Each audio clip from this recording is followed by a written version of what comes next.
السلام علیکم ورحمۃ اللہ وبرکاتہ۔ قرآنی معلومات چینل میں ایک نئی ویڈیو کے ساتھ میں آپ کی خدمت میں حاضر ہوں۔ اللہ پاک نے قرآن پاک میں ارشاد فرمایا ہے، وَقَالَ رَبُّكُمُ ادْعُونِي أَسْتَجِبْ لَكُمْ۔ اللہ پاک نے فرمایا کہ آپ مجھ سے دعا کیجئے، میں دعاؤں کو قبول کرنے والا ہوں۔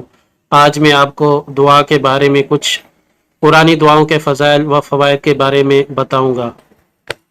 قرآن کی دعاؤں کے فضائل و فوائد کا خلاصہ: دعا مانگنا اللہ کے حکم پر عمل کرنا ہے، نبی کریم صلی اللہ علیہ وسلم کی اطاعت ہے، نبی کریم کی سنت پر عمل ہے، تمام انبیاء صالحین کی سنت ہے۔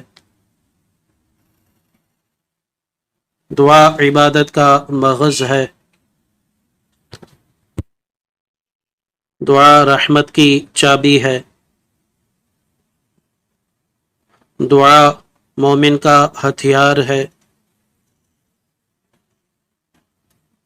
دعا دین کا ستون ہے، دعا آسمان اور زمین کا نور ہے،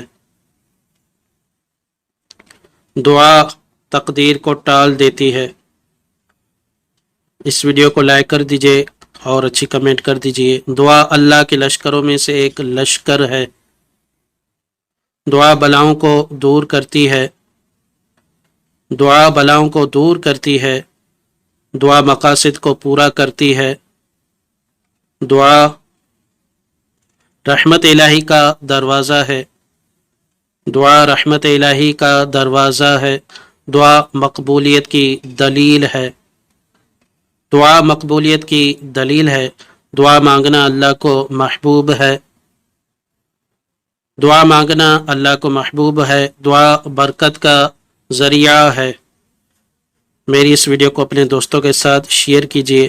دعا اللہ سے ہم کلامی ہے، دعا عافیت کا ذریعہ ہے، دعا عافیت کا ذریعہ ہے، دعا کرنے والے کی آواز اللہ کو محبوب ہے۔ فیضان دعا۔ آپ کو یہ ویڈیو کیسی لگی؟ ویڈیو کے بارے میں کمنٹ میں بتائیے گا۔ آپ چینل پر نئے ہیں تو میرے چینل کو سبسکرائب کر دیجئے۔ ملتے ہیں اگلی ویڈیو میں، تب تک کے لیے اللہ حافظ۔ مجھے اپنی دعاؤں میں ضرور یاد رکھیے گا۔ Thanks for watching.